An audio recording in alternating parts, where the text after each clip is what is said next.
आलसी लड़के। एक बहुत ही भोला भाला सा आलसी लड़का था। वो कोई काम नहीं करना चाहता था, बस खाना खाता, घूमता और सोते रहता था। एक दिन उसे किसी ने बताया कि एक आश्रम है जहाँ पर कुछ नहीं करना पड़ता है और हर दिन 2 समय का खाना और नाश्ता मिलता है। तुम वहाँ जा कर के रहे। उस आलसी लड़के ने सोचा कि ये तो बहुत ही बढ़िया है और वो उस आश्रम में जाकर रहने को सोचा। और फिर वो भोला भाला आलसी लड़का अपना सारा संसार की जीवन छोड़कर उस आश्रम में जाकर रहने लगा। आश्रम में गुरुजी रहते थे। वो कुछ समय सबको प्रवचन देते हैं। वो आलसी लड़का सुनता था, बाकी समय आराम करता था और फिर भरपेट खाना खाकर सो जाता था।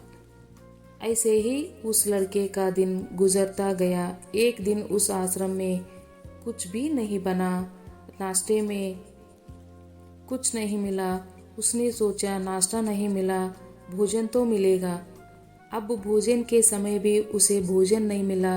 लड़का दौड़ करके गुरुजी के पास गया और उसने पूछा कि आज भोजन क्यों नहीं बना।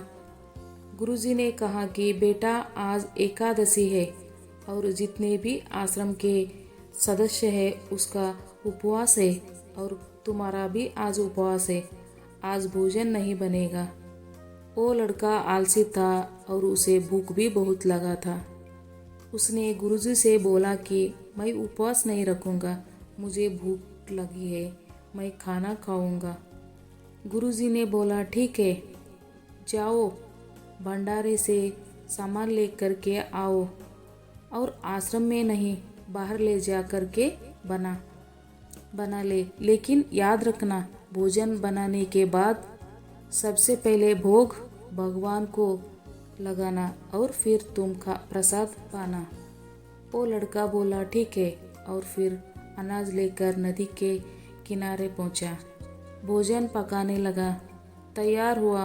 उसके बाद कहने लगा कि भगवान श्री राम आइए, पधारिए, भोग तैयार है। अब जब उसे लगा कि भगवान तो आया नहीं है तो फिर कहने लगा कि मुझे मालूम है आपको तो अच्छा खाने की आदत है, मैं बना नहीं पाया और मुझे अच्छा भोजन बनाने भी नहीं आता, लेकिन जो भी रूखा सूखा बना है आकर के खाइए। भगवान श्री राम उसकी सरलता पर बहुत ही प्रसन्न हुआ और उस लड़के को दर्शन दे दिया। उसने देखा कि भगवान श्री राम आए हुए हैं और उनके साथ में माता सीता भी आई हुई थी। लेकिन लड़के ने सिर्फ 2 लोगों के लिए ही भी खाना बनाया था, एक अपने लिए और दूसरा भगवान के लिए। और अब भगवान के साथ माता सीता भी आई हुई थी, तो उसने उस भोजन को माता सीता और भगवान के सामने ग्रहण करने के लिए रख दिया। भगवान श्री राम और माता सीता ने भोजन किया और उसके बाद जब वो जाने लगे तो वो बोला कि प्रभु आप आइए आइए, दर्शन दिए, बहुत अच्छा लगा। मुझे खाने को कुछ नहीं मिला, लेकिन कोई बात नहीं, लेकिन आपसे एक विनती है कि अगली बार जब आप आएंगे तो कितने लोग आएंगे ये बता दीजिए, ताकि मैं उतने लोगों के लिए भोजन बना कर रखूं। भगवान श्री राम मन ही मन मुस्कुराए और फिर अंतर ध्यान हो गए। लड़का आश्रम गया, दिन बीत गया और फिर एकादशी एक दिन आया और इस बार उसने 3-4 लोगों के लिए अनाज ले करके खाना बनाने के लिए नदी के किनारे पहुंचा और उसने बड़े प्रशंसा से भोजन बनाया और इंतज़ार करने लगा कि प्रभु आइए और खाना खाइए।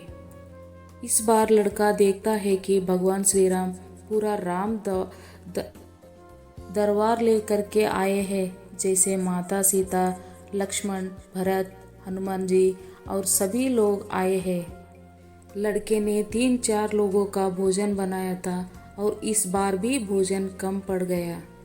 लड़के ने निराश होकर भोजन को प्रभु के आगे रख दिया। उन्होंने भोजन किया और फिर चले गए और इस बार भी लड़का फिर से भूखा रह गया।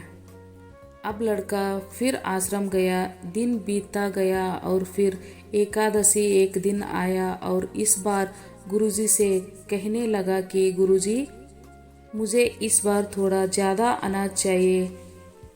गुरुजी सोचने लगे कि ये इतना सारा अनाज का क्या करता है, कहीं इसे बेचता तो नहीं है।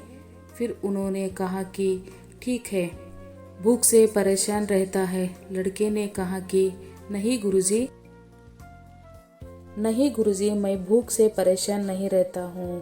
प्रभु के साथ बहुत लोग आते हैं, उनको भी तो भोजन कराना पड़ता है। गुरुजी को लगा कि लड़का पागल हो गया है, लेकिन गुरुजी ने सोचा कि चलो एक बार चल कर देखते ही है कि लड़का इस अनाज का करता क्या है। वो भोला सा लड़का अनाज लेकर के नदी के किनारे पहुंच और इस बार भोजन बना ही नहीं। उसने सोचा कि प्रभु हर बार ज़्यादा लोगों को लेकर के आते हैं, इस बार वो जितने भी आएंगे खुद बना करके भोग लगा लेंगे। और फिर प्रेम से प्रभु को बुलाने लगा। गुरुजी वो सब छुप कर देख रहे थे कि ये भोजन तो बनाए नहीं और प्रभु को बुला रहे हैं।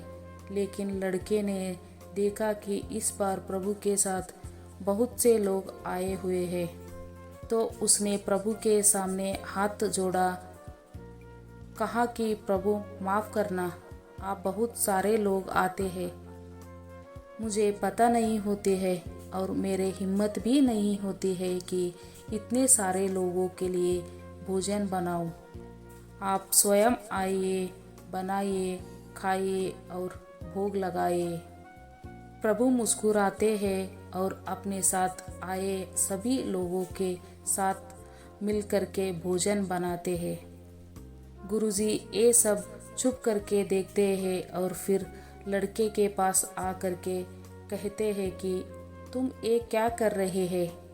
लड़का कहता है कि गुरुजी, आपको दिख नहीं रहा है कि भगवान श्री राम पधार चुके हैं, माँ सीता आई हुई है, हनुमान जी आए हैं और भी सभी लोग आए हुए हैं, भोजन बना रहे हैं। गुरुजी ने बोला कि पागल हो गया है, मुझे तो कोई दिख नहीं रहा है।